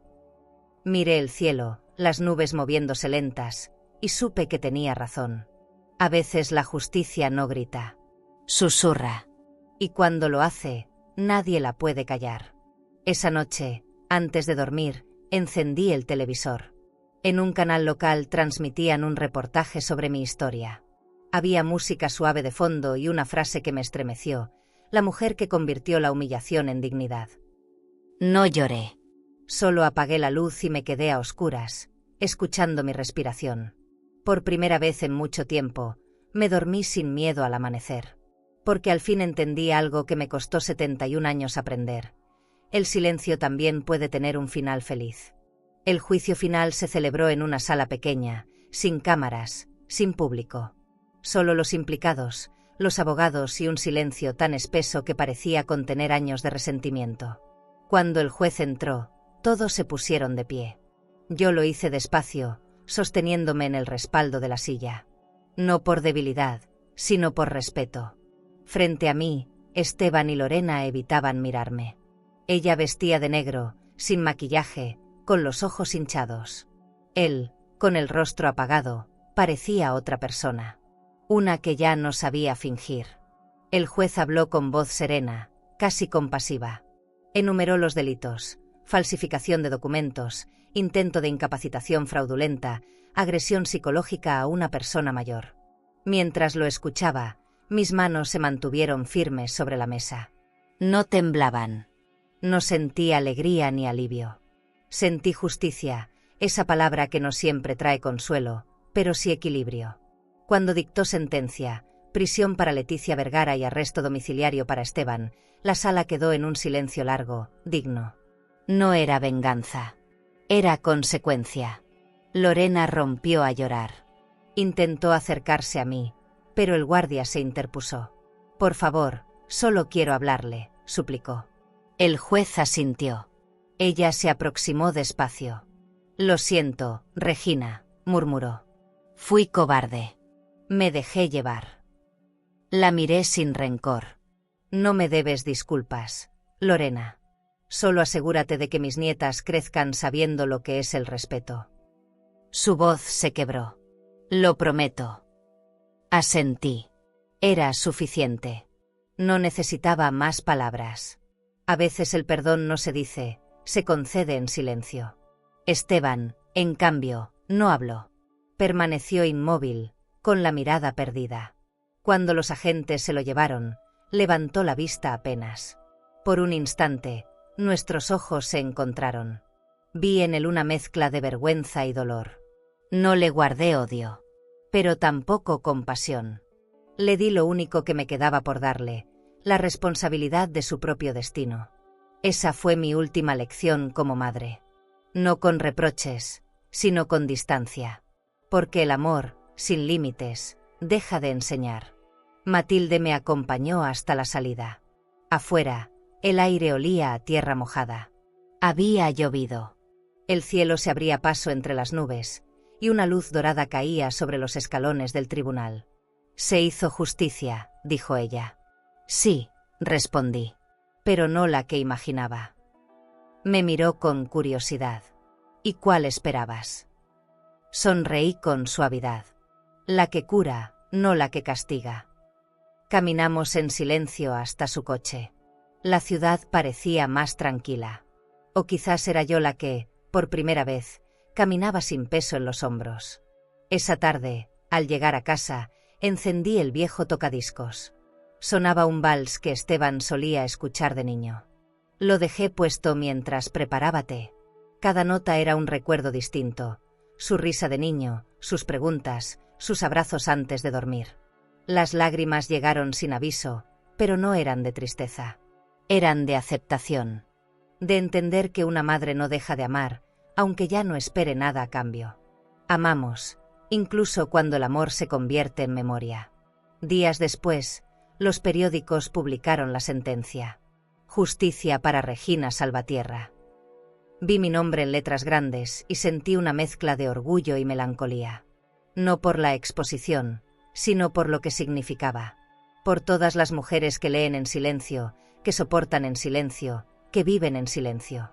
Si alguna de ellas encontraba valor en mis palabras, entonces todo valía la pena. No era mi historia lo que importaba, sino el mensaje escondido detrás. El respeto no se ruega, se exige. Lorena me escribió una carta. Me contaba que las niñas preguntaban por mí todos los días, que querían verme, que hablaban de la abuela valiente. La leí despacio, saboreando cada palabra. No respondí enseguida. Guardé la carta en el cajón donde estaban los documentos del caso, junto a las carpetas selladas y las grabaciones. No porque quisiera olvidar, sino porque ya no necesitaba pruebas. La justicia había cerrado el expediente. El corazón también merecía hacerlo. Una tarde, Matilde me llevó a caminar por el parque de Campo Grande. Las hojas caían como si el tiempo también quisiera soltar su carga. «¿Y ahora qué vas a hacer?», preguntó. Me quedé mirando los árboles. «Vivir», respondí. Sin miedo, sin culpa y sin deberle nada a nadie. Ella sonrió. «Esa es la verdadera justicia, Regina. La tuya». Caminamos un rato más, en silencio. A lo lejos, el sonido de los niños jugando me recordó que la vida, pese a todo, siempre encuentra la manera de seguir. Esa noche, encendí las luces del jardín y abrí las ventanas de par en par. La brisa traía el aroma de las flores recién regadas. En la mesa del comedor, las cartas de agradecimiento seguían allí, amontonadas, testigos de una historia que dejó huellas. Miré alrededor y me di cuenta de que, sin darme cuenta, mi casa ya no era un lugar de soledad. Era mi declaración. La prueba de que el poder no se mide por lo que uno posee, sino por lo que decide recuperar. Después del juicio, la casa volvió a respirar diferente. Ya no era una fortaleza ni una prisión, era un punto de partida. Me levantaba temprano, abría las ventanas y dejaba que el aire nuevo reemplazara el olor viejo del miedo. Había días en que el silencio todavía pesaba, pero ya no dolía. Matilde venía cada mañana con documentos bajo el brazo, y poco a poco, entre cafés y conversaciones tranquilas, comenzó a surgir una idea: convertir todo lo que había construido en un legado limpio. Sin culpas. Sin sombras. Podrías crear un fideicomiso, me propuso un día, mientras ordenábamos los papeles sobre la mesa de mármol. Uno que garantice el futuro de tus nietas, sin que nadie vuelva a tocar tu dinero. La palabra garantizar me dio paz. No quería venganza. Quería seguridad para ellas. Miré las carpetas. propiedades, cuentas, inversiones, todo aquello que durante años fue motivo de manipulación. Quiero que lo administren mujeres, respondí. Mujeres que sepan lo que significa reconstruirse. Matilde sonrió. Entonces le pondremos tu nombre, Fondo Salvatierra. El proceso duró semanas. Cada reunión era un recordatorio de cuánto había trabajado para otros, y de cómo ahora, por fin, todo ese esfuerzo empezaba a tener sentido. Firmé papeles en una oficina moderna, con paredes de vidrio esmerilado y aroma a jazmín. A cada firma, sentía que cerraba una herida. Este fideicomiso protegerá los fondos de por vida, explicó el notario. Nadie podrá disponer de ellos sin tu consentimiento. Asentí, mirando la pluma que sostenía. Pensé en mis manos, que durante años sirvieron café, cuidaron, cosieron, pagaron y ahora firmaban su propia libertad. Matilde organizó una reunión discreta para anunciarlo oficialmente. No hubo prensa, ni discursos. Solo un grupo pequeño de mujeres, abogadas, maestras, empresarias, todas con historias de resistencia. En una sala elegante del Club de Damas de Valladolid, brindamos con vino blanco. Por la dignidad, dije levantando la copa. Ellas repitieron la palabra como un eco. No hubo aplausos, solo miradas cómplices. En ese instante, entendí que la justicia también puede celebrarse en silencio, entre quienes saben cuánto cuesta mantener la cabeza en alto. Los días siguientes fueron tranquilos. Me dedicaba a revisar los informes financieros del fondo con la misma atención con la que antes preparaba las comidas familiares. No por obsesión, sino por respeto. El dinero, bien administrado, no era un símbolo de poder, sino de responsabilidad. Aprendí más sobre cuentas, transferencias, movimientos bancarios de lo que jamás imaginé. A veces me reía sola pensando en lo que diría Esteban si me viera revisando balances y calculando intereses. Ya no lo hacía para sostenerlo. Lo hacía para sostenerme. Una tarde, recibí la visita de una periodista joven. Quería entrevistarme para un reportaje sobre mujeres que cambiaron las reglas de la herencia. ¿Por qué decidió crear un fondo y no dejar todo directamente a su familia?, preguntó. Pensé un momento antes de responder. Porque la herencia sin valores se pudre. Quiero que mis nietas aprendan que el respeto no se hereda, se construye. Ella sonrió, conmovida. ¿Y su hijo?, insistió. Bajé la mirada. Mi hijo aún tiene su vida. Y ojalá, algún día, también su perdón. Esa noche, mientras repasaba los documentos del fideicomiso, encontré entre las hojas una pequeña nota escrita a mano por Matilde. No dejes que el pasado te cobre intereses. Reí al leerla. ¡Qué ironía!, pensé. Después de tanto dolor, mi historia había terminado convertida en un lenguaje de finanzas y amor propio. Me serví una copa de vino, caminé hasta el ventanal y miré las luces de la ciudad. Cada una parecía un recordatorio. No importa lo que te quiten, si no te quitan la decisión. A veces, al caer la tarde, me siento en el jardín con mi libreta de notas. Escribo frases que quisiera dejarles a mis nietas. No son consejos, son confesiones. Les cuento lo que aprendí de la traición, del orgullo y del perdón. Les hablo de los silencios que se vuelven cárceles y de las palabras que abren puertas. Si algún día leen esas páginas, quiero que sepan que no fui una mujer perfecta, pero sí valiente. Que la dignidad no me la regaló nadie. La tuve que reconquistar, firma por firma, lágrima por lágrima. Matilde dice que el fideicomiso es mi legado tangible, pero yo sé que hay otro, más invisible y eterno, el ejemplo. No en los tribunales, ni en los noticieros, sino en el recuerdo de cada mujer que aprendió que el amor propio no se negocia. Me gusta pensar que algún día, cuando mis nietas sean adultas, sabrán que su abuela no fue solo quien las amó, sino quien les enseñó a no dejarse borrar. Y que el apellido Salvatierra, más que una familia, es una historia de resistencia. Esa noche, cerré las carpetas y apagué las luces del estudio. La casa estaba en silencio, pero no era un silencio de vacío. Era de paz. La luz del jardín se filtraba por las cortinas, y me quedé un rato observándola, sintiendo que por fin había equilibrio. El dinero, la justicia, la fama, nada de eso importaba. Lo único real era lo que había aprendido, que la dignidad, cuando se recupera, no se gasta. Se invierte. Habían pasado varios meses desde el juicio. La vida, poco a poco, encontraba su ritmo. Una mañana, recibí una carta de Lorena con una invitación color marfil, cumpleaños de las niñas, sábado a las 5. La leí varias veces. Mi primera reacción fue dudar, pero algo en mi pecho me empujó a decir sí. Preparé un regalo sencillo, 4 pulseras de plata con sus iniciales, y me vestí con un vestido azul que me hacía sentir ligera. No buscaba reconciliarme. Solo quería mirar a mis nietas sin miedo. El evento era en un jardín lleno de luces doradas, música suave y mesas con flores frescas.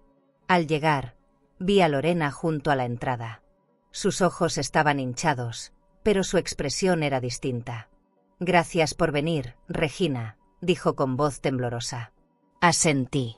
No había rencor en mí, solo una calma profunda. Las niñas corrieron hacia mí con gritos de alegría. Me abrazaron tan fuerte que por un momento olvidé todo el dolor. «Abu, mamá dice que siempre hay lugar para ti», dijo Elena, la mayor.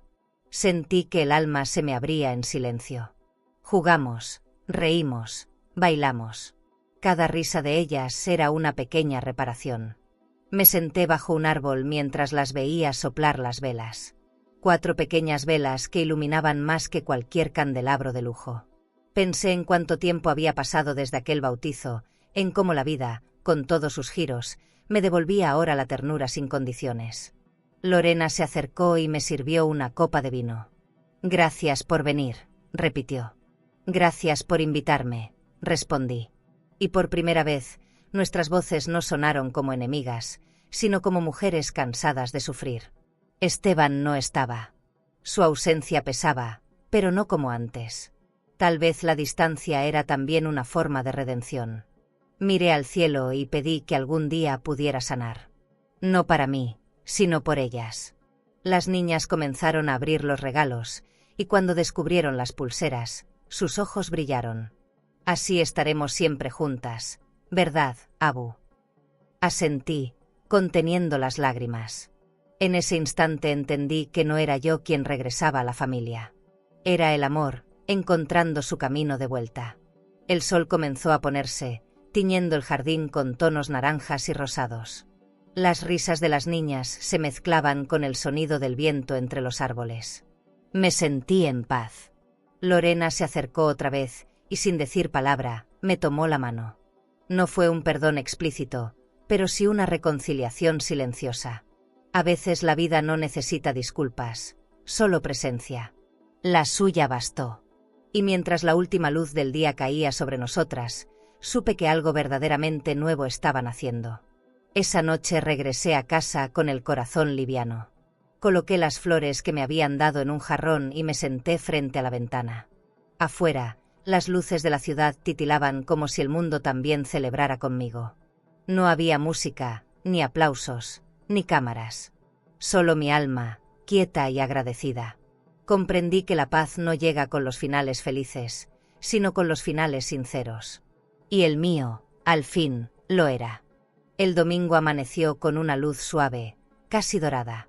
Me desperté temprano, con esa sensación de calma que solo llega cuando el alma ya no tiene cuentas pendientes. Preparé café, abrí las ventanas y dejé que el aire fresco entrara en la casa. La misma casa que un día fue escenario de lágrimas y ahora olía a paz. Sobre la mesa, las flores del cumpleaños seguían vivas, como si se resistieran a marchitarse. Sonreí.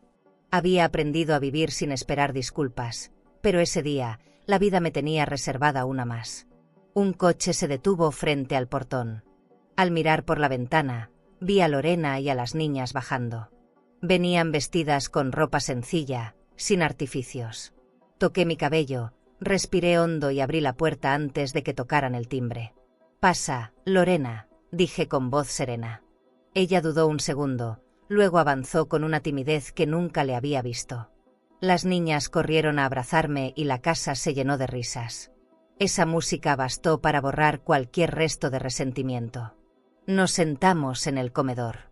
Lorena observaba todo en silencio, los cuadros, las flores, la mesa de mármol que alguna vez fue motivo de disputa. «Está igual que siempre», dijo. «No», respondí, «ahora está en paz». Sacó algo de su bolso, una pequeña caja. Dentro, un colgante de oro con 4 iniciales grabadas. De parte de las niñas, y mía, susurró. Lo tomé entre las manos y sentí el peso exacto del perdón. No era grandioso, era simple. Pero la simplicidad también tiene su lujo. Más tarde, salimos al jardín. Las niñas jugaban entre las rosas mientras Lorena y yo observábamos en silencio. No sé si merezco tu confianza, Regina, murmuró. La miré a los ojos. No se trata de merecer. Se trata de aprender. Me quedé mirando cómo el sol iluminaba su rostro. Había en ella una fragilidad nueva, una sinceridad que no conocía. Siempre habrá lugar para ti, Regina, dijo con voz temblorosa. Asentí, sintiendo que esa frase cerraba un círculo que llevaba demasiado tiempo abierto. Cuando se fueron, me quedé parada en la puerta, viendo cómo el coche se alejaba por la calle tranquila. La luz del atardecer pintaba la fachada de tonos dorados. Cerré los ojos y respiré hondo. Recordé aquella tarde en la iglesia, cuando mi hijo me expulsó con un no entras más, mamá. Hoy, esas mismas palabras se transformaban en su reflejo inverso. Hoy, por fin, una puerta se abría, no afuera, sino dentro de mí. Y esa, comprendí, era la única que siempre había importado. Entré de nuevo a la casa, despacio. En la mesa quedaba el colgante y un ramo de flores. Encendí una vela y la coloqué junto a ellos. La llama tembló suavemente, iluminando el cristal del ventanal. Miré mi reflejo y sonreí. No era la mujer que un día lloró frente a una iglesia. Era otra. Una que entendió que la dignidad no se defiende con gritos, sino con decisiones. Y mientras la luz del sol se apagaba, pensé, me expulsaron de una iglesia, pero jamás volveré a salir por la puerta de mi propia vida. ¿Tendrías el valor de abrirle la puerta a quienes te dejaron afuera, solo para demostrarte a ti misma que ya no necesitas su permiso para vivir en paz? Y si hoy te sientes invisible, desplazada o traicionada por la gente que más amas, por favor, no pienses ni un segundo que tu historia terminó. No eres un estorbo. No eres demasiado vieja. Eres raíz, memoria, ternura y fuerza. Has sostenido mundos enteros sin que nadie lo notara, y eso, aunque el silencio duela, te convierte en una mujer extraordinaria. A veces la vida te quita lo que creías tuyo solo para recordarte que nunca perdiste lo más importante, tu dignidad. Tal vez ya no tengas la misma energía de antes, pero te queda algo más valioso, la serenidad de quien sobrevivió a todo y aún es capaz de amar sin rencor. Si alguien te humilló, te hizo sentir pequeña o te dejó fuera de su mesa, no te rebajes para volver a entrar. Construye tu propia mesa. Llénala de luz, de recuerdos, de tu voz. Porque quien se sienta ahí contigo no lo hará por compromiso, lo hará por amor verdadero. Tú ya cumpliste con tu parte. Diste, cuidaste, enseñaste, lloraste en silencio y aún así seguiste de pie. Ahora te toca a ti. Que nadie vuelva a hacerte creer que eres descartable. Tu presencia tiene peso, tu historia tiene valor, y tu mirada sigue siendo faro para quienes vienen detrás.